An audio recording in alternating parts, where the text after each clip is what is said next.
Good morning ninth class.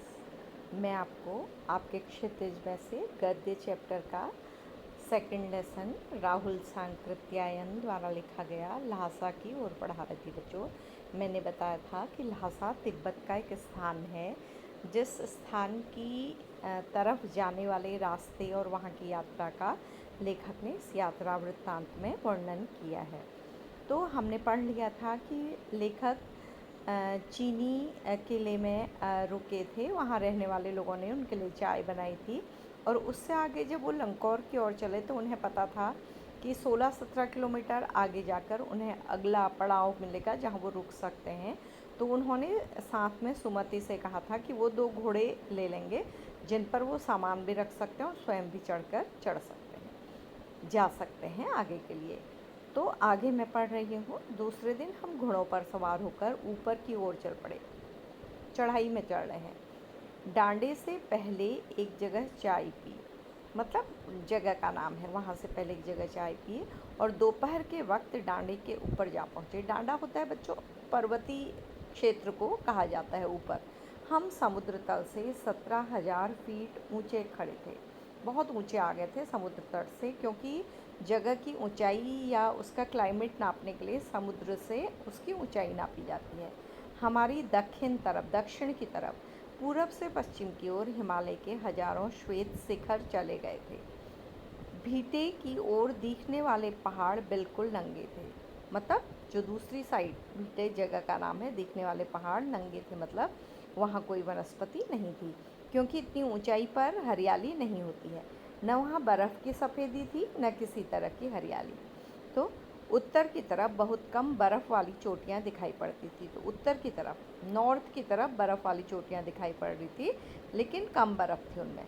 सर्वोच्च स्थान पर डांडे के देवता का स्थान था। उस जगह के देवता का स्थान था जो पत्थरों के ढेर, जानवरों की सींगों और रंग बिरंगे कपड़े की झंडियों से सजाया गया था। तो वहाँ देवता के स्थान को कैसे सजाया गया था? पत्थरों के ढेर से, मरे हुए जानवर के सींगों से और रंग बिरंगे कपड़ों से, झंडियों से।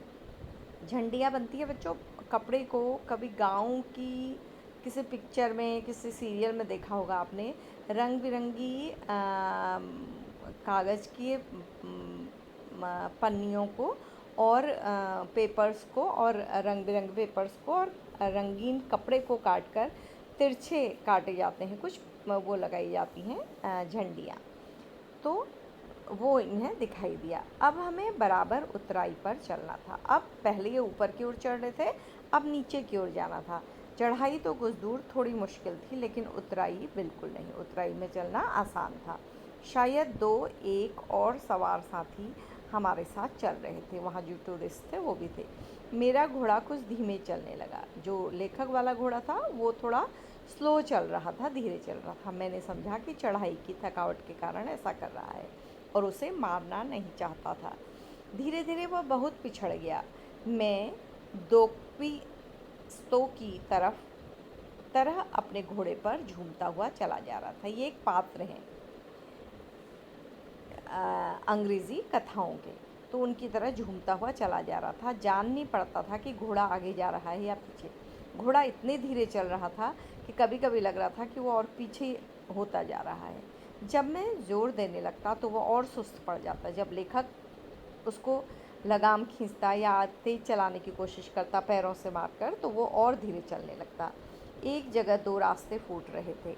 मैं बाएं का रास्ता ले मील 1.5 मील चला गया। तो एक जगह 2 रास्ते थे, लेखक को अंदाज नहीं आया और वो गलत रास्ते को चले गए। आगे घर में पूछने से पता लगा कि लंकौर का रास्ता दाहिने वाला था, तो वो गलत रास्ते पर चले गए थे।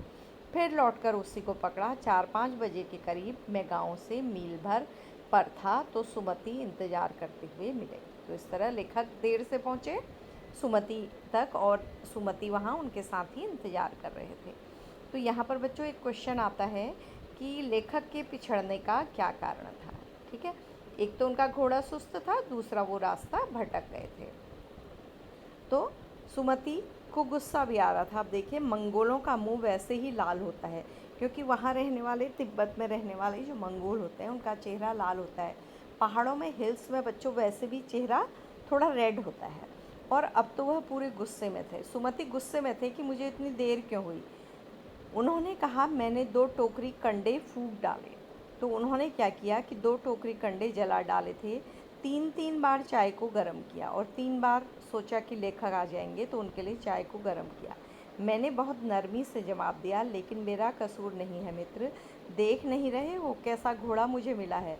मैं तो रात तक पहुंचने की उम्मीद रखता था। खैर, सुमति को जितनी जल्दी गुस्सा आता था उतनी ही जल्दी वह ठंडा भी हो जाता था। मतलब गुस्सा आता था और समाप्त भी हो जाता था।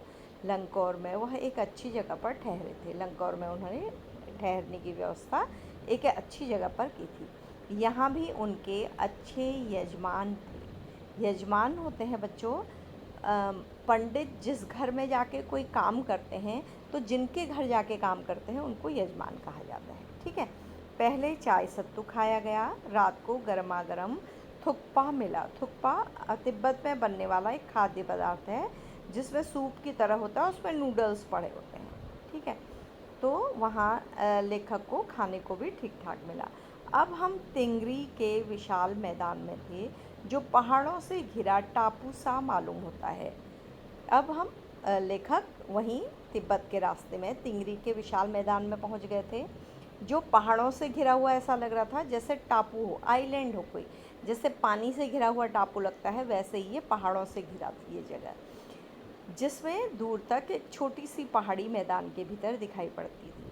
उसी पहाड़ी का नाम है तिंगरी समाधि गिरी। उस पहाड़ी का पूरा नाम है तिंगरी समाधि गिरी। आसपास के गांव में भी सुमति के कितने ही यजमान थे। सुमति के जान पहचान वाले लोग थे जिनके घर सुमति जाया करते थे।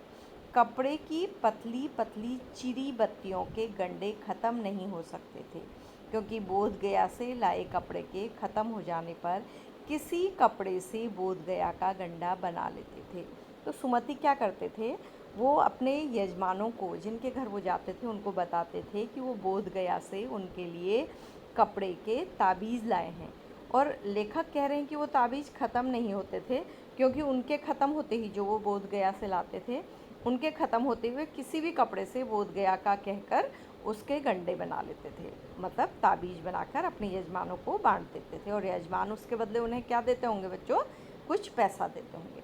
वह अपने यजमानों के पास जाना चाहते थे, तो वो अपने जो उनको जानने वाले थे, जिनके घर में वो जाते थे, पूजा करते थे, उनके घर में जाना चाहते थे। मैंने सोचा यह तो हफ्ता भर उधर ही लगा देंगे। मैंने उनसे कहा कि जिस गांव में ठहरना हो उसमें भले ही गंडे बांट दो, मगर आसपास के गांव में मत जाओ, क्योंकि लेखक नहीं चाहते थे कि वो दूर जाएं। इसके लिए मैं तुम्हें ल्हासा पहुंचकर रुपये दे दूंगा। तो लेखक ने कहा, जो रुपये तुम उन लोगों से कमाओगे वो मैं ही तुम्हें दे दूंगा। सुमति ने स्वीकार किया। दूसरे दिन हमने भरिया ढूंढने की कोशिश की, लेकिन कोई न मिला। भरिया मतलब कोई सामान लेने वाला, ढोने वाला। सवेरे ही चल दिए होते तो अच्छा था, लेकिन अब 10-11 बजे की तेज़ धूप में चलना पड़ा था। स्वयं अपना सामान ढोकर चलना पड़ रहा था। कोई भरिया यानी कि भार ढोने वाला नहीं मिला था। तिब्बत की धूप भी बहुत कड़ी मालूम होती है बच्चों। जब पहाड़ों में धूप लगती है तो वो पहाड़ों से टकराती है और बहुत तेज़ धूप लगती है। यद्यपि थोड़े से भी मोटे कपड़े से सिर को ढाँक लें तो गर्मी ख़त्म हो जाती है, क्योंकि पहाड़ है वहाँ पर। आप 2 बजे सूरज की ओर मुँह करके चल रहे हैं, ललाट धूप से जल रहा है, तो उनकी जो दिशा थी चलने की, वो सूरज की तरफ चल रहे थे, तो सामने से गर्मी लग रही थी, पीछे का कंधा बर्फ़ हो रहा था क्योंकि टेम्परेचर कम था वहाँ पर। फिर हमने पीठ पर अपनी अपनी चीज़ें लादी, डंडा हाथ में लिया और चल पड़े। तो कोई मिला नहीं, तो उन्होंने अपना सामान खुद पकड़ा, आगे चल दी। यद्यपि सुमति के परिचित तिंगरी में भी थे, तिंगरी में भी उनके जानने वाले थे, लेकिन वह एक और यजमान से मिलना चाहते थे। इसलिए आदमी मिलने का बहाना कर शेखर बिहार की ओर चलने के लिए कहा। शेखर बिहार जगह का नाम। तिब्बत की ज़मीन बहुत अधिक छोटे बड़े जागीरदारों में बटी है। जो वहाँ की ज़मीन है वो बड़े बड़े जागीरदारों ने आपस में बांट ली है। इन जागीरों का बहुत ज़्यादा हिस्सा मठों के हाथ में है। अब जो किसके हाथ में है, मठों के हाथ में है। बौद्ध के जो मठ बने हैं उनके हाथ में।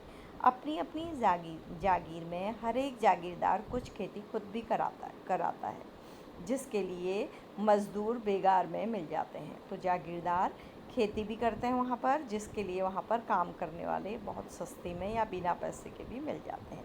कोई खाना दे देते होंगे, कुछ कर देते होंगे, उसके बदले काम ले लेते होंगे। खेती का इंतज़ाम देखने के लिए वहाँ कोई भिक्षु भेजा जाता है, जो जागीर के आदमियों के लिए राजा से कम नहीं होता है। तो बौद्ध लोग अपने भिक्षु को वहाँ भेजते हैं, तो वो वहाँ के लोगों के लिए राजा के समान होता है। शेखर की खेती के मुखिया भिक्षु नमसे बड़े भद्र पुरुष थे। तो वहाँ शेखर में खेती करने वाले एक मुखिया मिले, उन्हें भिक्षु मिले जो अच्छे थे, सज्जन थे। वह बहुत प्रेम से मिले। हालांकि उस वक्त मेरा वेश ऐसा नहीं था कि उन्हें कुछ भी ख्याल करना चाहिए था। लेखक कह रहे हैं कि मैं भिखारी के वेश में था, लेकिन तब भी उन्होंने मेरा अच्छी तरह स्वागत किया। यहाँ एक अच्छा मंदिर था जिसमें कंजूर बुद्ध वचन अनुवाद की हस्तलिखित 103 पोथियाँ रखी हुई थी। आपको पता है कि बौद्ध विहार वहाँ होते थे, वहाँ 103 पोथियाँ मतलब ग्रंथ, पुस्तकें रखी थी। मेरा आसन भी वहीं लगा, तो लेखक वहीं बैठ गए। वह बड़े मोटे कागज़ पर अच्छे अक्षरों में लिखी हुई थी। वो पोथियाँ जो थी वो बहुत अच्छे कागज़ पर अच्छे अक्षरों में लिखी थी, जिन्हें पढ़ा जा सकता था। एक एक पोथी 15-15 सेर से कम नहीं रही होगी। 15 केजी तक की थी एक एक बुक। सुमति ने फिर आसपास अपने यजमानों के पास जाने के बारे में पूछा। मैं अब पुस्तकों के भीतर था। अब लेखक ने देखिए पहली बार सुमति को नहीं जाने दिया था यजमानों के पास, लेकिन लेखक कह रहे हैं कि जैसे ही उन्हें पुस्तकें मिली तो उन्होंने सुमति को जाने दिया, क्योंकि अब लेखक के पास समय काटने के लिए पुस्तकें थी। इसलिए मैंने उन्हें जाने के लिए कह दिया। दूसरे दिन वह गए। मैंने समझा था 2-3 दिन लगेंगे, लेकिन वह उसी दिन दोपहर बाद चले आए। तिंगरी गांव वहाँ से बहुत दूर नहीं था। हमने अपना अपना सामान पीठ पर उठाया और भिक्षु नमसे से विदाई लेकर चल पड़े। तो इस तरह से लेखक इस यात्रा का वर्णन यहीं पर समाप्त होता है, इससे अधिक नहीं है। तो यहाँ से लेखक आगे बढ़ गए भिक्षु नमसे से विदाई लेकर। तो बच्चों इस तरह से ये पार्ट भी आपका अब पूरा हो गया है। आने वाले जुलाई वाले एग्ज़ाम में फर्स्ट यूनिट टेस्ट में ये पार्ट आपके लिए इम्पोर्टेंट है, तो अच्छी तरह से पढ़िएगा। तो बच्चों इस पार्ट को समाप्त करते हुए मैं कक्षा को समाप्त करती हूँ। Thank you class, thank you बच्चों।